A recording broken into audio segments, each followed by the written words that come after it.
WEFUNK. We funk. But before I get into all that, I do want to kick it off with some of the other big stories that are going on in the sport right now, and I guess one of the breaking stories, and kind of a bummer, somewhat similar to last week's last month's lead story about Canelo, about the absence of Canelo.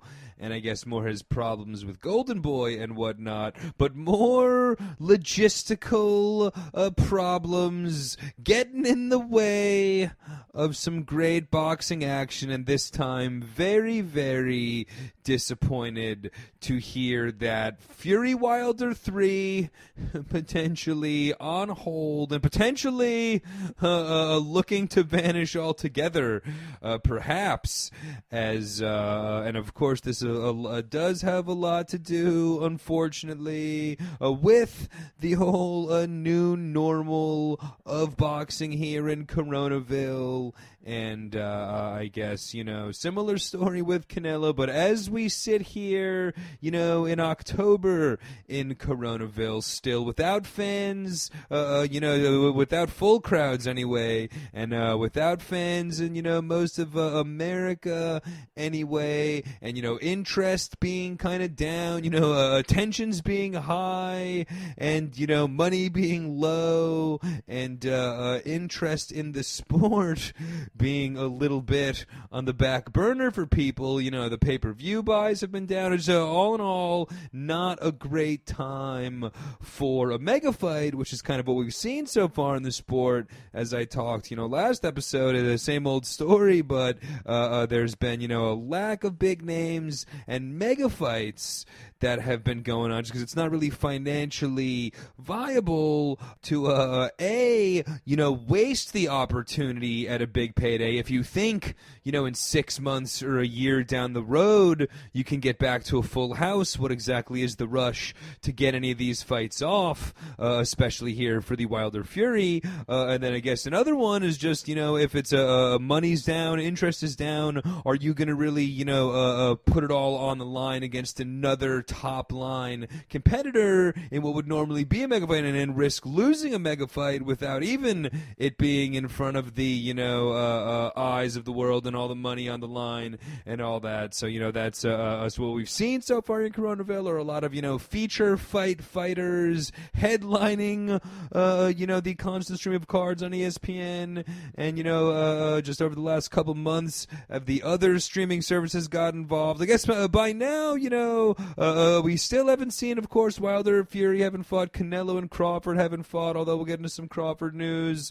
Lomo this weekend, Spence and Porter. I guess Porter has fought, Spence and Garcia both on the horizon. So, really when DAZN and Fox came back in, DAZN and Fox really waited till it was ready to kind of get their headliners out there. ESPN, all summer long was giving us, great entertainment with, like I said, feature-level fighters, mid-card fighters headlining events just for the sake of getting the sport out there, and God bless them for doing it, but still we have seen the lack of the big names, so I guess just with the arenas still being empty, it would be a huge pay cut, just getting back to Fury Wilder specifically, with an empty arena in Vegas, it would just be a huge pay cut compared to last time, so I don't think that they're in a rush to do that, so you weren't necessarily surprised when you heard that the widely rumored December 19th fight, which was all but, a done deal,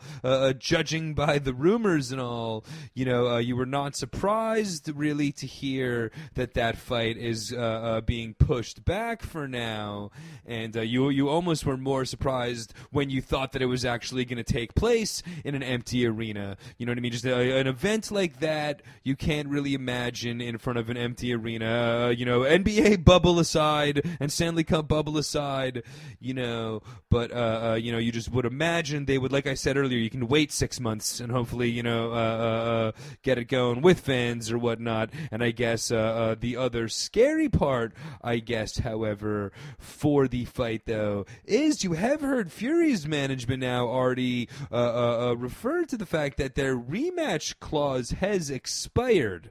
And it does sound like Fury might really be turning his attention to what we all expected to come after a potential win versus Wilder anyway. But the whole Anthony Joshua heavyweight unification fight in England, which is, of course, ahead of America due to lack of red states in England. So they are doing a lot better with the coronavirus than, they're not doing great at themselves, to be perfectly honest, I suppose, but better in America. They have a better chance of having fans in the stadium sooner than we do in the States, and with Joshua coming up with against Pulev, as we'll get into. I guess that'll be a next month's episode. We will get into the Joshua Pulev fight that'll be coming up, which is just so important in the heavyweight division to keep Joshua alive for that mega fight versus Fury with the two English heavyweights, what truly would be the biggest fight in English boxing history, fans or not. And especially with the fact that we all expect Fury to have a much easier time with Joshua than with the Wilder anyway. You could see him it making a lot more sense for him to focus his attention on facing Joshua at this point than it would to face Wilder. By now, in February when Fury beat Wilder, you would definitely have expected by now in coming up in October that rematch to have taken place and Wilder and Fury rather to be on his way, if he beat Wilder, on his way to planning the matchup with Joshua. So he's kind of just staying pace with that plan, to be perfectly honest, especially given the fact that you have to kind of strike while the iron's hot and capitalize with Joshua while you still can. Because what we saw with Ruiz, any given fight with Joshua, that can all go out the window, including the matchup with Pulev, by the way, coming up in December. That could very easily throw a huge monkey wrench in this and get Wilder back on the track to face Fury in the mega fight.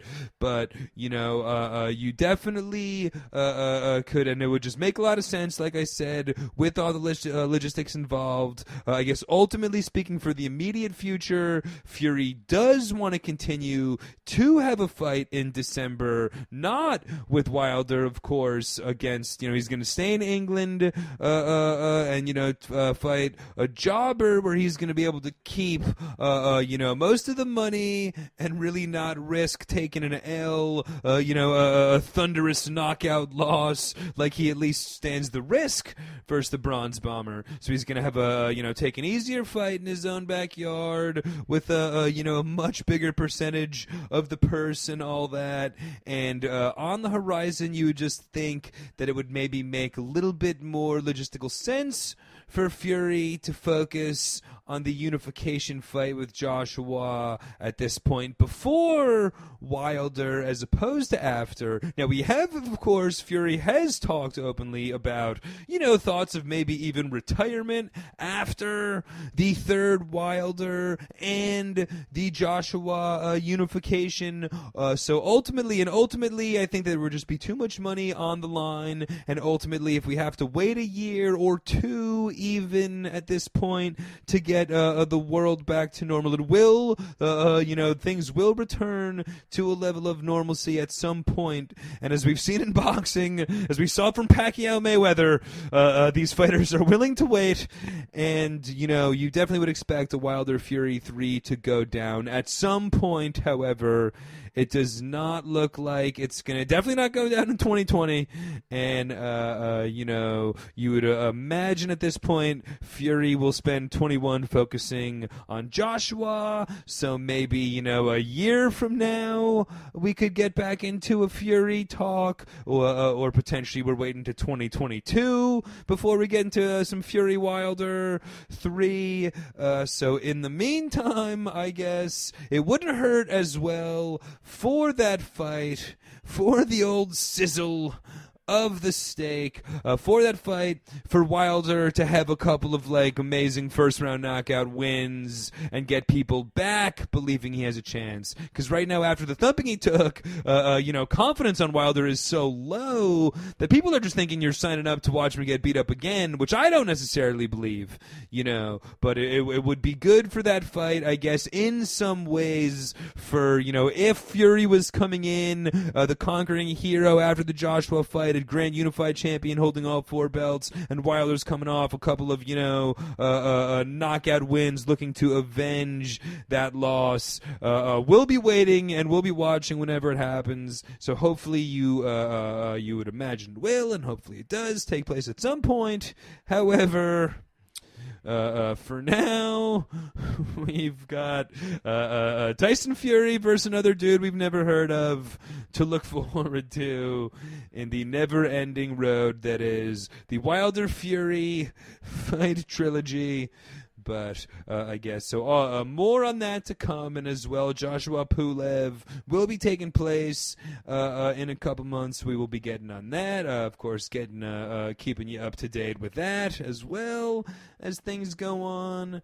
All right. So that is it for Wilder Fury. Another big announcement that took place with another one of the bigger names in the sport, whom I mentioned earlier, but Terrence Bud Crawford finally back with the fight in Coronaville. As like I've mentioned, the real true stars of the sport have not really been seen, and now Terrence Crawford with a fight announcement against a dude that, well, used to be a great contender and a big name, but Crawford, at least the dude versus a dude that at least we've heard of, which for Crawford, as I guess I talked about on, the January episode of the KO Cast when I gave you my top 5 things to look forward to. I guess we'll get into one of them later with the Lomo Lopez specifically, but the big mega fight for Lomo was definitely, and I guess we did just talk about another one of them,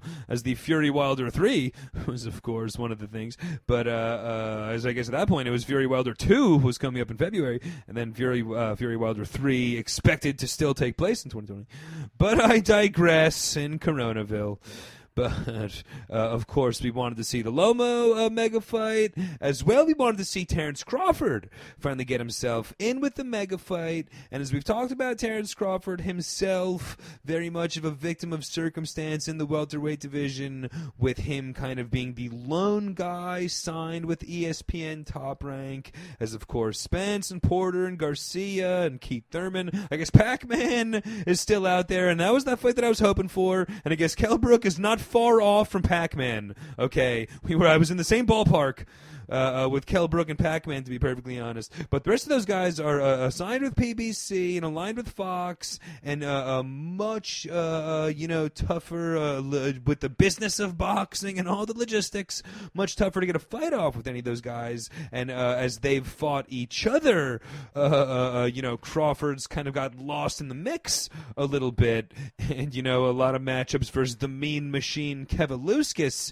and guys that are good fighters, just not quite as exciting and recognizable of names for Terrence Crawford. And as well, Terrence Crawford, I should point out, as because you could think it's a bad managerial decision with him, being the only guy on ESPN. But Terrence Crawford as well was, ESPN's real first promotional mainstay and promotional tool, as again to talk about Fury, who's now become the face of ESPN, and Lomo, who's on display. Those guys have both kind of emerged to, overtake Crawford on the marquee almost, or at least, put their names right up there alongside Crawford on the ESPN Top Rank marquee. But as we talked about, dating all the way back to episode 1 of the show, 13 or 14 months ago, at that point ESPN was fairly new to the boxing game. ESPN and boxing on ESPN isn't that much older than the Big LW KO Cast in general, as HBO HBO, as we talked about, but HBO got out of the boxing game and ESPN got into it, and that's had a huge trickle-down effect on the sport and all that. And again, consult the YouTube page for that brilliant piece of podcasting. But, so ESPN is fairly new to the boxing game. The first guy that ESPN took, their first pick for, the face of boxing on ESPN really was Terrence Crawford. Because at that point, it was long before Fury Wilder. At that point, Fury was literally still a 400-pound cocaine addict. And, Lomo was on his way to Triple Gsville, just a guy that was really a great, one of the great fighters in the sport that was really just, totally falling upon deaf ears in the States. Okay, now as we, sit here for ESPN a year and a half, 2 years later, a lot has changed for those two guys and whatnot. But, like I said at the time, Terrence Crawford was really, when ESPN got into the fight game, Terrence Crawford was really the first, real showcase talent for ESPN and Top Rank. So from that aspect, he was a little bit ahead of the curve. That was before, Spence and all these other guys started countering him with the signings or Fox really countering ESPN by signing the competition, that is. But the trickle-down business that ensued with HBO getting out and, a lot more hands getting in to kind of fill that void. And again, consult the YouTube page. But I get back to the Crawford-Kell-Brook fight announcement with with all of the other names, very anticlimactic, so you're happy that Crawford is going to, first of all, you're just going to be happy to be seeing Crawford, another one of the big stars here in Coronaville, and, but as we're sitting here, and I guess speaking of Spence, Garcia, we'll get into that news a little bit in a second here. But that fight has actually been delayed a couple weeks to get some fans put in it. But, we've just seen Porter. We're going to see Spence and Garcia go at each other. We saw Spence and Porter put on the fight of the year last year. So with all of the great action in this year coming on the heels of the February co-produced pay-per-view between Fox and ESPN for Wilder Fury, you really thought there would be a good chance of a Spence Crawford,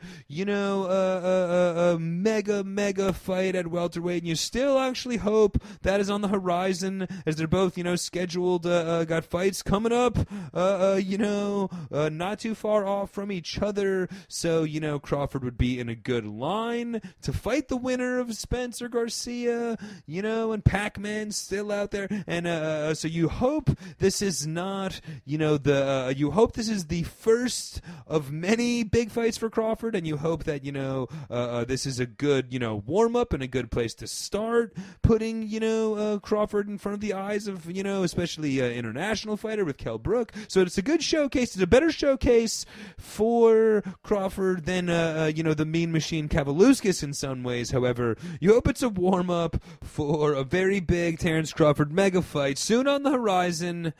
And again, I would not give up hope still being in line for a potential, Spence Crawford co-produced mega fight, which is, of course, the probably the number one fight that all boxing fans want to see. Right along Fury Wilder 3, or of course Fury Joshua. But I guess coming in 100th place is Crawford Kell-Brook.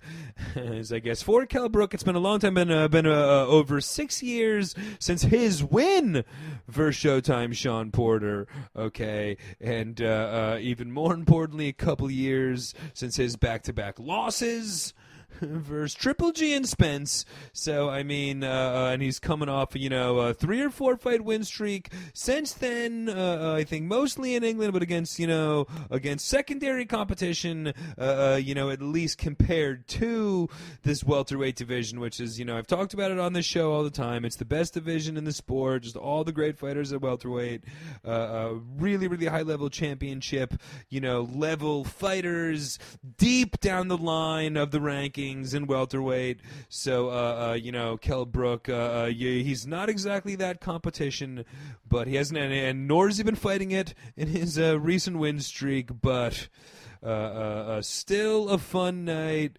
for Coronaville boxing in the bubble in Vegas for Terrence Crawford and Kell-Brook. I'm not sure that's probably an ESPN pay-per-view. This week, of course, we're getting a freebie with Lomo, but I'm not sure if they've announced all of the logistics on that one, but stay tuned.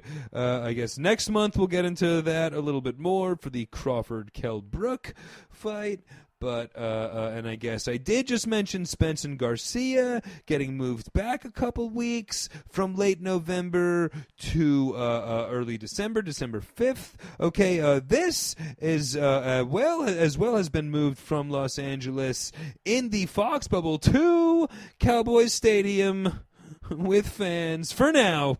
Anyway, as we've got a long way to go between now and December, so we're including an election in November, which could definitely tell the tape if this is going to be a sold-out 80,000 or no fans at all. But for now, a limited number of fans. I think, for Cowboys games, they've been doing 25%, which in an 80,000-person stadium is still, several thousand people in attendance in Cowboys Stadium, which is, of course, Errol Spence's, home backyard and the place of the Spence-Mickey Garcia fight. Of course, Spence's last fight since getting the win and then really suffering, the just crazy car accident, flipping his, Lamborghini, and really lucky to survive. And I'm shocked at the speedy recovery and all. And I guess he really did, from the bat, though, came out pretty unscathed, in terms of any real serious injuries, just, in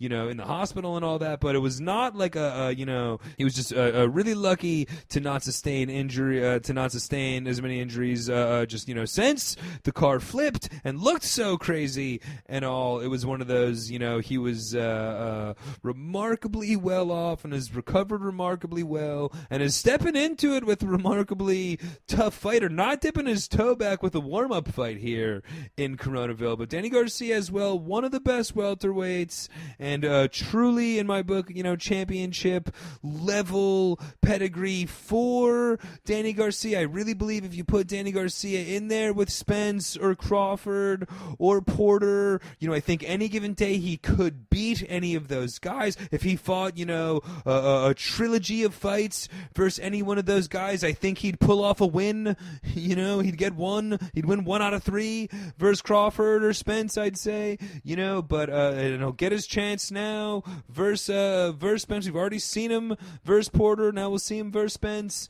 And Danny Garcia, so a great fighter, and like I said, a very tough fighter for Errol Spence to be coming off of, a long layoff and a serious injury, but we will be doing it in front of, a couple thousand fans in Cowboys Stadium, so that will be, I think, the first major title fight with fans, as well as that, in the States anyway, as like I said, they have moved on a little bit internationally with fans, but, so far in the States, we've seen everything been in the bubble. We will get our first major title fight back in, a public arena with fans and all that fun stuff. So December 5th for the Spence-Garcia fight now. December 5th, like I said, not November 20 whatever that it was supposed to be that it initially announced.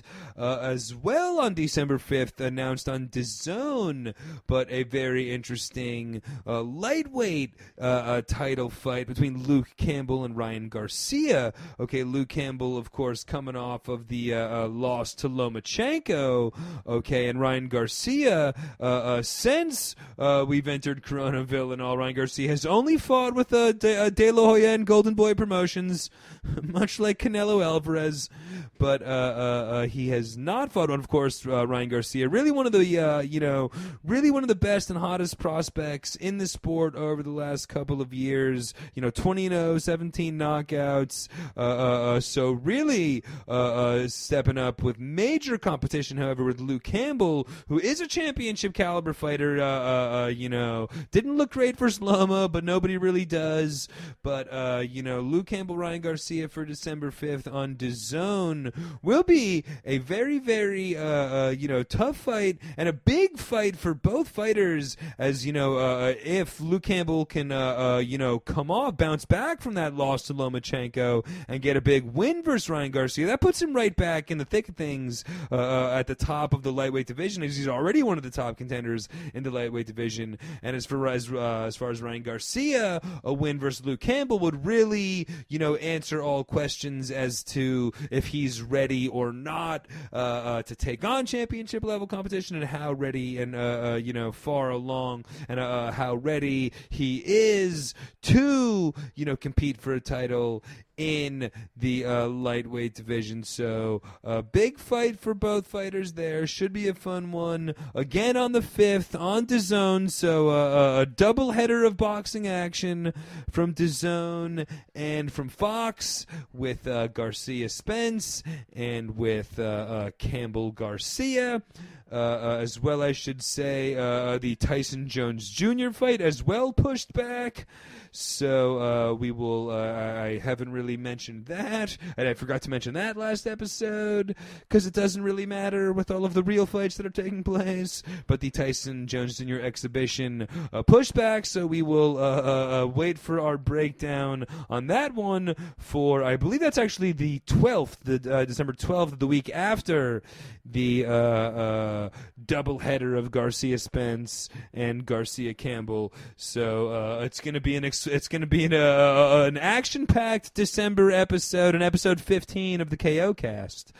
But I guess that those are really the big, fight stories and boxing news that has been going down in the last month. Big F! WEFUNK. We funk.